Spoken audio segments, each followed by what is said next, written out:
모든 것이 합력하여 선을 이룬다는 제목으로 함께 은혜를 나누고자 합니다. 옛 어른들은 밥만 잘 먹으면 건강하게 잘 살 수 있다고 합니다. 밥을 잘 먹어야 몸이 건강하죠. 그런데 요즘에는 또 백미밥은 좋지 않으니까 현미밥을 먹어야 된다. 또 밥만 먹으면 안 되니까 반찬을 골고루 먹어야 된다. 사람들마다 식성이 달라서 좋아하는 음식이 있습니다. 그러나 영양의 균형을 확보하기 위해서는 골고루 먹어야 된다는 것입니다. 매운 것을 좋아한다고 해서 무조건 몇 개만 먹으면 오히려 탈이 날 수 있으니까 단 것도 드셔야 되고, 단 것만 좋아한다고 해서 그것만 드시면 안 되고, 쓴맛이 나는 음식도 몸에 보유하게 됩니다. 그래서 옛사람들은 쓴 약은 몸에 좋다고 그와 같이 말을 하는 것입니다. 어찌 우리가 지금 밥 먹는 것을 얘기하겠습니까? 우리의 신앙생활에 있어서 다가오는 좋고 슬프고 달콤하기도 하고 쓰디쓴 그 문제를 우리가 생각하는 것입니다. 우리 인생에 여러 가지 비바람이 다가오고 하나님을 믿으면서도 힘들고 어려운 일이 다가올 수 있습니다. 그럴 때 우리는 그 모든 것이 합력하여 선을 이룬다는 것을 믿어야 합니다. 하나님께서 우리에게 이 모든 것을 허락하신 것은 우리를 살리기 위함입니다. 음식을 골고루 섭취하는 것이 영양을 균형 있게 하고 우리 몸을 튼튼하게 만드는 것처럼, 우리가 따뜻하고 햇빛이 나는 그런 길을 걸어갈 때도 있고 눈보라와 비바람 속을 지나는 신앙생활을 할 때도 그것이 우리를 강하게 만들고 합력하여 선을 이룰 것입니다. 그러므로 우리는 오늘 어떻게 모든 것이 합력하여 선을 이루는지 말씀을 통하여 우리가 살펴보고자 합니다. 첫째로, 우리 크리스찬들은 좋으신 하나님을 알고 있습니다. 좋으신 하나님을 알아야 됩니다. 이것은 우리의 지적이요 우리 마음 가운데 지식적인 믿음을 가져야 된다는 것입니다. 사도 바울은 오늘 말씀에서 담대히 선언합니다. 우리가 알거니와. 사도 바울과 이 말을 듣는 로마의 모든 교인들, 그리고 그 말씀을 듣는 오늘날 우리 모든 사람들이 알아야 될 것이 있습니다. 그것은 하나님은 좋으신 하나님이시라는 것입니다. 고대 근동에서 성경이 나왔는데 고대 근동의 여러 가지 문학 작품 가운데 바벨론 창조설화가 있습니다. 바벨론 창조설화에서는 사람을 반역자 킹구의 피를 흙과 섞어서 만들었다고 했습니다. 그러므로 인간은 죄악된 존재고 인간은 신의 노예로 섬기기 위해서 지었다고 얘기합니다. 고대 근동의 바벨론 창조설화는 인간을 비극적 존재로 기술하고 있습니다. 그러나 성경은 말씀합니다. 하나님이 자기의 형상과 모양대로 사람을 지으셨다는 것입니다.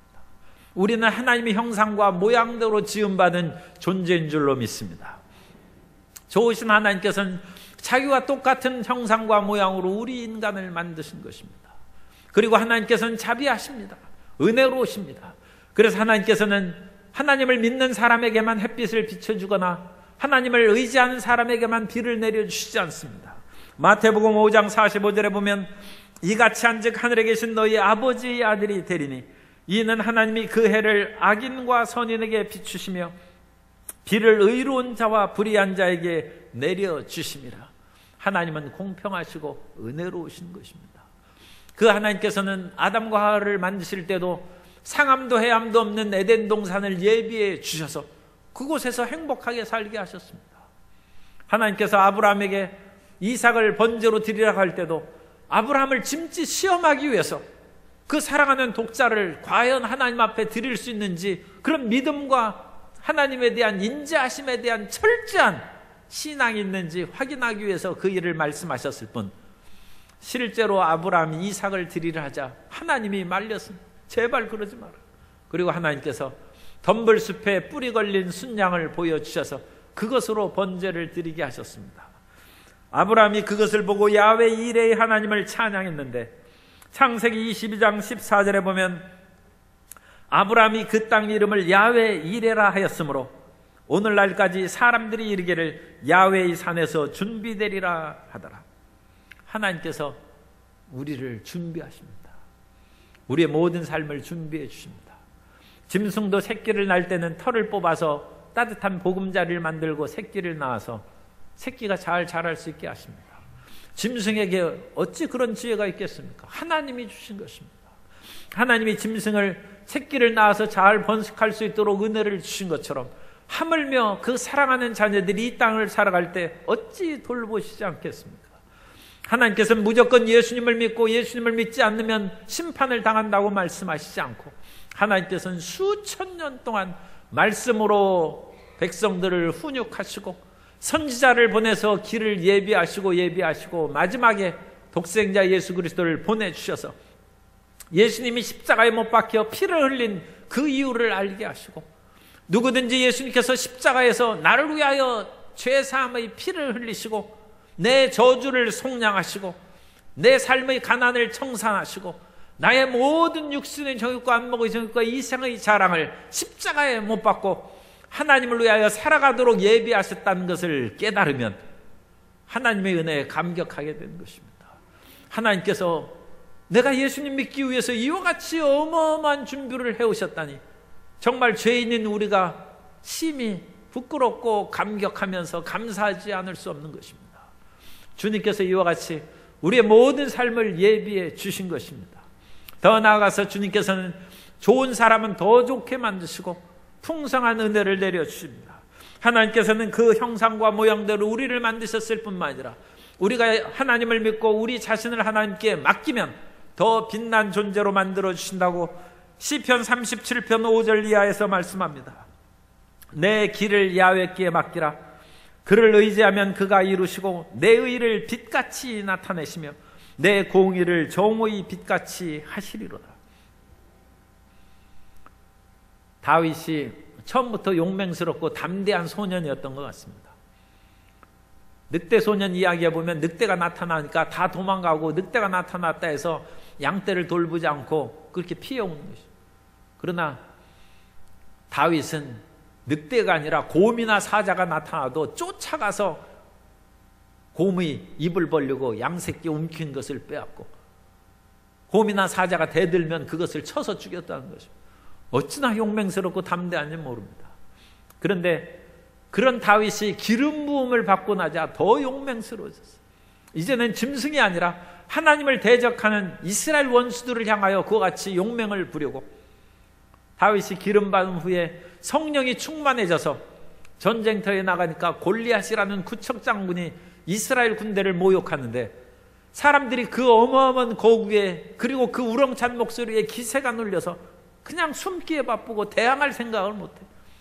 그런데 용맹스러운 다윗은 더욱 용맹스러워져서 그 골리앗을 물맷돌 5개를 들고 나가서 던져서 골리앗을 물리치고 이스라엘이 승리를 가져오게 한 줄로 믿습니다. 하나님께서는 용맹스러운 사람에게는 더 용맹스러운 은혜를 주시고 지혜로운 사람은 하나님의 성경 말씀을 주셔서 더 지혜롭게 하십니다. 잠언서 9장 9절에 보면 지혜 있는 자에게는 교훈을 더하라. 그가 더욱 지혜로워질 것이요 의로운 사람을 가르치라. 그의 학식이 더하리라. 지혜로운 사람이 하나님의 말씀을 읽고 묵상하면 더 지혜롭게 되어서 이 급변한 세상 속에서 살아갈 길을 깨닫고 그 모든 사업과 직장에서 그리고 각종 시험에서 승리하게 될 줄로 믿습니다. 하나님이 지혜를 주셔야 시험에 붙지. 정말 오늘날에는 어찌나 시험이 어려운지 이 자녀들이 보는 수능시험 그거 이렇게 보니까 수학 문제를 못 풀겠더라고요. 참 이게 기가 막힌 생각이죠. 한 50년 전에 풀던 것을 지금 풀려니까 되겠어요. 그런데도 상당히 수학을 잘했는데 이거 굉장히 어려워. 그러나 하나님을 경외하면 지혜가 생기지. 하나님을 경외한 사람은 이 세상의 어떤 변화에도 불구하고 지혜롭게 살아갈 수 있는 은혜를 입게 되는 것입니다. 뿐만 아니라 하나님을 충성하는 사람에게는 더욱 충성하는 은혜를 내려주십니다. 그래서 더 풍성한 복을 내려주신다고 누가복음 19장 24절에 이하에 보면 곁에 섰던 자들에게 이르되 그 한 문화를 빼앗아 10문화 있는 자에게 주라 하니 그들이 이르되 주여 그에게 이미 10문화가 있나이다. 주인이 이르되 내가 너희에게 말하노니 무릇 있는 자는 받겠고 없는 자는 그 있는 것도 빼앗기리라. 충성되고 열심히 일하는 사람에게는 더 풍성하게 부어주셔서 잘되는 사람은 더 예수님 믿고 잘될 줄 믿습니다. 이와 같이 하나님은 창조 때부터 좋으신 하나님이시고, 하나님께서는 인생에 살아가는 모든 것을 예비하시는 좋으신 하나님이시고, 뿐만 아니라 좋은 것을 더 좋게 해주시는 좋으신 하나님이신 줄 믿습니다. 그것이 우리가 알거니와요. 우리가 그것을 아는 것입니다. 뿐만 아니라 두 번째로 우리가 더 깊이 알아야 될 것은 하나님은 전화위복의 하나님이십니다. 하나님은 화를 변하여 복이 되게 해주신 하나님이십니다. 그래서 하나님을 믿는 사람은 잘못된 재앙의 일이 다가온다 할지라도 그것으로 인하여 낙심할 까닭이 없는 것은 그것이 오히려 복이 되고 우리에게 기회로 바뀌게 된 줄 믿습니다. 하나님께서 천지를 창조하실 때 세상을 그거 보니까 아무것도 없는 속에서 기가 막히고 막막한 것입니다. 태초에 하나님이 천지를 창조하실 때 보니까 땅이 혼돈하고 공허하며 흑암이 깊음 가운데 있었어요. 아무것도 없는 절대무에서 하나님께서 유를 창조하신 것입니다. 사람들은 그런 일을 할 수가 없습니다. 사람들은 사업을 하려도 내가 재산이 있어야지, 나를 돕는 사람이 있어야지, 여러 가지 기회가 적당해야 내가 사업을 하고 성공할 것이 아닌가, 그렇게 해서 자기 주변 환경을 탄식하고 사람이 돕는 사람이 없는 것을 인하여 주저앉고 마음을 아파합니다. 그러나 하나님이 보니까 땅이 혼돈하고 공허하며 흑암이 깊은 가운데 있고 아무것도 없는 그야말로 적막강산, 아무것도 없는 상황에서 주님께서는 세상을 창조하셨습니다. 그 하나님을 로마서 4장 17절에서 말씀합니다. 기록된 바 내가 너를 많은 민족의 조상으로 세웠다 하심과 같으니 그가 믿은 바 하나님은 죽은 자를 살리시며 없는 것을 있는 것으로 부르시는 이시니라. 하나님은 없는 것을 있는 것처럼 부르신 즉 그 없는 것들이 있는 것으로 나타나게 된 줄로 믿습니다. 그것을 하나님의 창조라고 합니다. 우리는 유에서 유를 만드는 그런 사람들입니다. 있는 것에서 있는 것을 변형시키는 것입니다. 그러나 우리가 믿는 하나님은 없는 것을 있는 것처럼 부르시고 없는 것을 있게 만들고, 혼돈하고 흑암이 깊은 가운데 있을 때 하나님 빛이 하나도 없어요. 그런 속에 빛을 만듭니다. 그러니까 우리가 희망이 있어요. 우리가 예수님을 믿기 전에는 우리 마음속에 아무 빛이 없었다 할지라도 예수님께서는 우리 안에서 빛을 창조하신 것입니다. 그래서 우리 몸이 빛으로 가득하게 하시고 우리 마음에 선함이 가득하게 하시고 사랑이 가득하게 하시고 따뜻함이 가득한 새 사람으로 우리를 만들어 주실 줄 믿습니다. 하나님은 창조의 하나님이십니다. 우리가 믿음의 조상으로 그렇게 생각하고 모시는 아브라함이 있습니다. 아브라함이 하나님을 믿음으로 그냥 믿음의 조상이 된 것이 아니라 아브라함은 아무것도 없는 그야말로 삼중 죽음에 처했던 사람입니다. 아브라함이 살던 갈대아 우르는 인류 최초의 문명이 수메르 문명입니다. 메소포타미아 문명이라고 하는데 그 메소포타미아 문명이 처음 시작이 수메르에서 시작합니다. 그래서 이 수메르 문명에서 마지막 왕조가 우르 사망조인데 그 우르 사망조에서 살던 사람이 아브라함입니다. 그 문명의 막바지에 아브라함이 살았어요. 그 나라가 이제 곧 망하는 것입니다. 나라가 망하는데 사업이 잘 되겠습니까? 나라가 망하는데 모든 그런 사회적인 관계도 헝클어지고 모든 사람은 뿔뿔이 흩어지는 비극에 처하는 것입니다. 나라도 망하고 사업도 기울고 더 나아가서 아브라함의 가정은 아브라함의 아버지가 데라인데 그 가정에도 우환이 가득했다고 말씀합니다. 창세기 11장 27절 이하에 보면 데라의 족보는 이러하니라. 데라는 아브람과 나홀과 하란을 낳고 하란은 롯을 낳았으며 하란은 그 아비 데라보다 먼저 고향 갈대아인의 우르에서 죽었더라. 아브람과 나홀이 장가들었으니 아브람의 아내 이름은 사레며 나홀의 아내 이름은 밀가니 하란의 딸이요 하란은 밀가의 아버지이며 또 이스가의 아버지더라. 사레는 임신하지 못함으로 자식이 없었더라. 데라가 그 아들 아브람과 하란의 아들인 그의 손자 롯과 그의 며느리 아브람의 아내 사레를 데리고 갈대아인의 우르를 떠나 가나안 땅으로 가고자 하더니 하란에 이르러 거기 거류하였으며 살기 좋은 땅을 떠난 사람은 거의 없습니다. 갈대아인의 우르가 살기가 이제는 살 수 없는 그런 지역이 됐어요. 그래서 그 아버지 데라가 아브람과 또 큰아들이 하란이 죽었어요. 그 조카 롯을 데리고, 또 며느리 사레는 자녀를 낳지 못하니까 이제 가문이 이어갈 수 있는지 그것도 미지수예요. 그런 상황에서 모든 것을 정리하고 집을 떠나온 것입니다. 그때 하나님께서 아브라함에게 꿈을 주셨어요. 너는 젖과 꿀이 있는 가나안 땅으로 가라는 것입니다. 내가 너에게 갈대아 우르에서 살던 것보다 더 아름답고 멋진 삶을 전개시켜 주겠다. 하나님께서 꿈을 주신 것입니다. 내가 너로 큰 민족을 만들어 주겠다고 했어요. 넌 지금 아무도 없고 고통 가운데 있는 부인을 데리고 있지만 너로 큰 민족을 이루어 주겠다. 하나님께서 약속했습니다. 아브람은 그런 생각을 했을지 모릅니다. 나라는 망하고 사업도 망하고 집안도 형님도 돌아가시고 자기 아내도 그러니까 내 인생이 어찌 이리 험악한고 내가 저주덩어리가 아닌가 그런 생각을 했을지 모르는데 하나님께서는 그것을 바꿔주셨습니다. 너는 복이 될 것이다.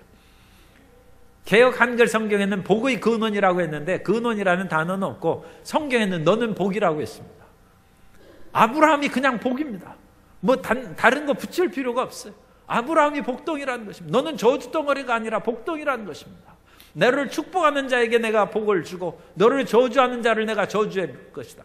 너는 복이 될 것이다. 우리 성도님 옆에 있는 분을 축복하겠습니다. 성도님은 복덩이입니다. 성도님이 예수 안에서 복이 되는 것입니다. 복이. 그래서 아브라함에게 있던 삼중 죽음의 그런 위기, 재앙이 복이 됐어요. 전화위복입니다. 하나님은 전화위복의 하나님으로 아브라함에게 복을 주셨은즉 아브라함과 같은 믿음의 길을 걸어가는 우리에게도 모든 것이 합력하여 선을 이루는 복을 내려 주실 줄 믿습니다. 그러므로 재앙도 두려워할 까닭이 없어요. 우리는 전화위복의 하나님을 믿고 있고 예수 안에서 아브라함의 자손이 되었으므로 우리의 앞길이 열리게 될 줄로 믿습니다. 하나님께서는 이스라엘 백성들이 애굽에서 아무도 그야말로 의지할 수 없이 그 포악한 바로 밑에서 벽돌을 만들고 또 아들을 많이 낳아서 자손이 번성하니까 아들을 낳으면 나일강에 던져놓으라는 그런 명령을 받고 그야말로 그 고생과 역경이 말할 수 없었습니다.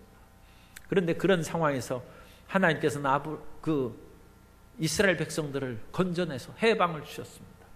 어떠한 포로와 암담한 현실이 있어도 하나님은 우리를 건지시는 하나님이십니다. 하나님 안에는 자유와 해방이 있는 것입니다. 이스라엘 백성들이 죄를 짓고 바벨론으로 끌려갔을 때 거기에서 바벨론의 바사에 사는 그 수산에 사는 모르드게와 에스더가 있습니다. 그 모르드게와 에스더가 열심히 살아서 모르드게는 취직했어요. 공무원으로 취직해서 성문지기가 되고 에스더는 취직했다면 이상하고 어쨌든 왕비가 됐어요. 그래가지고 모르드게와 에스더가 잘 됐는데 이 모르드게가 관원으로 취직했는데 이 하만이라는 아주 불의한 총리가 있어서 모르드게 보고 절을 하라고 그러는데 모르드게가 난 사람한테 절 못한다 해가지고 이제 쫓겨날 판이에요. 그런데 이 하만이 악독한 그런 그 총리가 되어서 내가 하만 한 사람 그 모르드게 한 사람만 죽여서는 분이 안 풀린다. 모르드게가 무슨 족속에 속했는지 알아보니까 유다 민족에 속했어요. 그래서 유다 민족을 다 멸절시키도록 계획을 짜고 왕 앞에 나가서 조서를 받아냅니다. 아달월 13일에 제가 왕의 국고를 풍성하게 해드리겠습니다. 그것은 우리 가운데 유다 민족이 있는데 그 사람들이 어찌나 교만하고 거만한지 왕국에 도움이 되지 않습니다. 그들을 멸절하고 그들의 재산을 다 국고에 놓으면 왕이 반항하는 민족도 없애고 재산도 늘어나서 풍족하게 될 것입니다. 총리를 신임하고 있던 왕이 그 말을 들으니까 말이 그럴듯하니까 사인을 했어요. 그래서 유다 민족이 다 죽게 되었어요. 그러나 에스더가 모르드게와 모든 유다 민족과 함께 금식하고 부르짖어 기도했습니다. 우리에게 위기가 다가올 때 위기를 벗어나려면 금식하고 기도해야 됩니다. 그래서 기도하니까 왕의 마음이 바뀌어서 왕이 아달월 13일에 유다민족을 죽이는 그것은 못 바꿉니다. 왕이 한번 명령했는데 그걸 이리 바꾸고 저리 바꾸고 그러면 왕의 권위가 떨어지죠. 그러니까 왕이 그것을 고쳤어요. 13일에는 유다민족을 죽이게 할지라도 14일과 15일은 유다민족이 오히려 거꾸로 자기를 죽이려는 사람을 다 죽일 수 있다. 그걸 조서를 또 내렸어요. 그러면 하루만 유다민족이 피해 있으면 다음 날은 자기 죽이려는 사람을 처벌할 수 있는 그런 합법적인 공문을 내린 것입니다. 14일과 15일 양일간 누가 죽이려고 13일 유다민족을 싸우러 대드는 사람이 어디 있겠습니까? 그러므로 13일 날 유다민족을 괴롭히는 그 조서는 이제 무효가 된 것입니다. 말하자면. 그래서 유다민족이 멸망의 위기에 처했습니다만 하나님의 은혜로 부르짖어 기도할 때 그것이 축복의 역사로 뒤바꾸게 되었다고 성경은 말씀합니다. 에스더 9장 20절 이하에 보면 모르드게가 이 일을 기록하고 아수에르 왕의 각 지방에 있는 모든 유다인에게 원근을 막론하고 글을 보내어 이르기를 한 규례를 세워 해마다 아달월 14일과 15일을 지키라. 이달 이날에 유다인들이 대적에게서 벗어나서 평안함을 얻어 슬픔이 변하여 기쁨이 되고 애통이 변하여 길한 날이 되었으니 이 두 날을 지켜 잔치를 베풀고 즐기며 서로 예물을 주며 가난한 자를 구제하라 하며. 하나님은 전화위복의 하나님이십니다. 하나님은 창조 때부터 좋으신 하나님이실 뿐만 아니라 좋은 것을 더 좋게 만드시고 우리에게 안 좋은 것이 다가오면 그 안 좋은 것을 전화위복의 위기를 기회로 만들어주신 하나님이십니다. 그러므로 이 하나님을 알았은즉 이제 우리가 세 번째로 어떻게 살아야 됩니까? 우리의 삶의 자세에 대해서 우리가 살펴봅니다. 우리가 이 위기가 많고 괴로움이 많은 세상에서 어떤 믿음을 가지고 살아야 됩니까? 그때 사도 바울은 얘기합니다. 우리가 알거니와 하나님을 사랑하는 자 곧 그의 뜻대로 부르심을 입은 자들에게는 모든 것이 합력하여 선을 이루느니라. 모든 것이 합력하여 선을 이룰 때 앞에 말씀이 있어요. 무조건 아무 사람에게나 모든 것이 합력하여 선을 이루는 것이 아니고 하나님을 사랑하는 자 곧 그 뜻대로 부르심을 받은 자들에게 선을 이루는 것입니다. 하나님을 사랑하는 사람은 누굽니까? 하나님을 사랑하는 사람은 예수님을 사랑하는 사람입니다. 아들이 없는 자에게는 아버지도 없다고 성경에 말씀합니다. 성자이신 예수 그리스도를 믿지 않는 사람은 하나님 아버지도 믿지 않는 것입니다. 우리가 그것을 분명히 기억해야 돼요. 예수님을 사랑하는 사람이 하나님을 사랑하는 사람입니다. 우리 성도님들은 예수님을 사랑하는 줄 믿습니다. 그러면 하나님을 사랑하는 사람이 된 것입니다. 그 뜻대로 부르심을 입은 자들은 하나님께서는 처음에는 율법을 주셨습니다만 이제 마지막 때 그리스도 예수를 보내서 누구든지 예수님을 믿으면 멸망하지 않고 영생을 얻게 주셨습니다. 하나님의 뜻은 예수 믿는 것입니다. 예수님 믿고 예수님을 사랑하는 사람이 하나님을 사랑하고 그 뜻대로 부르심을 입은 자들입니다. 그냥 더 짧게 하면 예수님 믿으면 되는 것입니다. 우리가 알거니와 예수님을 믿는 자들에게는 모든 것이 합력하여 선을 이루는 것입니다. 예수님을 믿는 사람에게는 화가 변하여 복이 되고 위기가 변하여 기회가 되고 고통과 좌절이 변하여 간증과 축복이 된 줄 믿습니다. 유다 백성들이 죽음의 처지에서 하나님 앞에 부르짖었더니 그들이 슬픔이 변하여 기쁨이 되고 고통이 변하여 기쁜 날이 된 것입니다.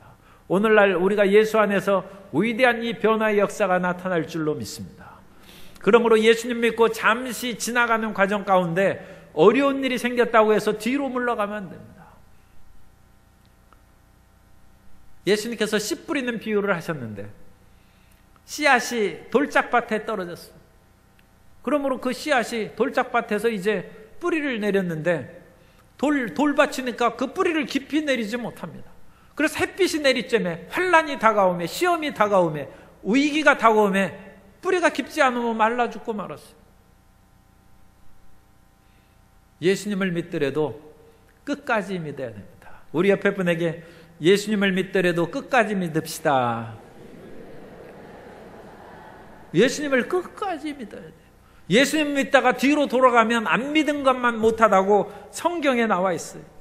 베드로후서 2장 20절에 보면 만일 그들이 우리 주 되신 그리스도 예수 그리스도를 알므로 세상의 더러움을 피한 후에 다시 그 중에 얽매이고 지면 그 나중 형편이 처음보다 더 심하리니 의의 도를 안 후에 받은 거룩한 명령을 저버리는 것보다 알지 못하는 것이 도리어 그들에게 나으니라. 참된 속담에 이르기를 개가 그 토하였던 것에 돌아가고 돼지가 씻었다가 더러운 구덩이에 도로 누웠다 하는 말이 그들에게 응하였도다. 돼지가 씻었다가 더러운 것에 누우면 오히려 피부병 생겨요. 사람이 그냥 계속 홈리스로 살면 건강한데 씻겨놨다 더러운 거 가면 오히려 피부병 생겨요. 사람이 예수님을 믿었다가 안 믿으면 더 처참하게 된다는 얘기입니다. 귀신이 그 사람에게서 어떤 사람에게 나갔다가 다시 그 사람에게 들어갔을 때 그 사람의 나중 형편이 처음보다 더 심하게 악하게 되었다고 말씀합니다. 그러면 우리는 절대로 예수님을 한번 믿었으면 뒤돌아서지 않아야 됩니다. 끝까지 예수님을 믿고 나아가야 됩니다. 왜냐하면 하나님께서 인류의 역사의 끝까지 주장하시기 때문입니다. 하나님께서 세상을 창조하신 후에 마지막까지 하나님께서 세상을 주관하신 것을 요한계시록 20장 7절 이하에서 말씀합니다.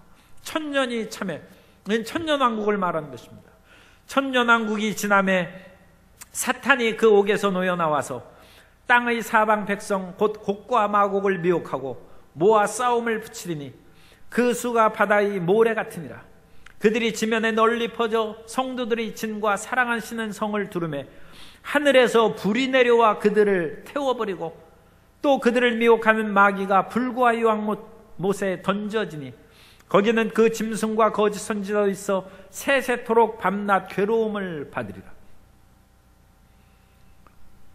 요한계시록 20장은 세계의 종말에 대한 말씀입니다. 하나님께서 세상을 창조하셨고 창세기 1장에서 마지막 종말이 20장입니다. 그래서 마귀가 와서 사람을 타락하게 하는 얘기가 창세기 3장에 나오는데 창세기 20장에서는 요한계시록 20장에서는 그 마귀가 불못에 던져져서 영원히 나올 수 없습니다. 그리고 요한계시록 21장에는 새 하늘과 새 땅의 영원한 세계가 영원한 행복과 축복의 세계가 전개된 것을 말씀하고 있습니다. 하나님이 개인의 생사회복을 주관하시고 인류의 역사를 주관하시고 우주의 역사를 주관하십니다. 그러므로 그 최후의 승리는 하나님께 붙어 있을 때 가능한 것입니다. 어떠한 일이 있어도 세상에 유혹받지 말고 마귀의 유혹에 넘어져서는 안 됩니다. 최후의 승리는 하나님께 있은즉 하나님께 끝까지 붙어 있으면 주님께서 우리를 세워주시고 일으켜주실 줄 믿습니다. 며칠 전에 호주 멜버른에서 골프 대항전이 열렸는데 거기 셰인 루크라는 47세의 그런 골퍼가 있어요. 거기에는 셰인 루크를 우리가 잘 알 수가 없죠. 그런데 타이거 우즈는 그래도 우리가 알지 않습니까? 거기에는 타이거 우즈도 참여했어요. 그리고 그 경기 내용은 뭐냐면 이 땅에서 강에 인공 그린을 만들었어요. 그래서 거기에다가 골프공을 던져 놓는 거예요. 그래서 이쪽에서 강을 뛰어넘어서 골프공이 가가지고 강물에 띄워놓은 인공 그린에 딱 이제 그 공이 떨어져야 되는 것이죠. 미리 말씀드리면 타이거 우즈도 실패했어요. 강물에 퐁당 빠졌어요. 그런데 이 셰인 루크가 그걸 성공했어요. 그래서 그것도 한쪽 다리로 오른쪽 왼쪽 다리만 있고 이걸로 탁 쳐가지고 들어갔어요. 그런데 이 셰인 루크는 오른쪽 다리가 없는 분입니다. 15살 때 운동을 좋아하는 소년이었는데 갑자기 뛰어가다가 쓰러졌어요. 그래서 병원으로 옮겨보니까 뼈에 암에 골수암에 걸렸어요. 그래서 오른쪽 다리를 무릎 위에까지 잘랐어요. 15살 소년이 오른쪽 다리를 잃어버렸어요. 그래서 그 치료가 이제 끝난 후에 집에 그 오른쪽 다리를 그 뛰어다니고 활달한 소년이 이제 그거 어떨지 알겠습니까? 그 아버지가 그 아들을 보니까 기가 막히죠. 그 아버지와 아들이 앉아 있는데 아들이 이 셰인 루크가 얘기합니다. 아버지 이제 어떻게 해요?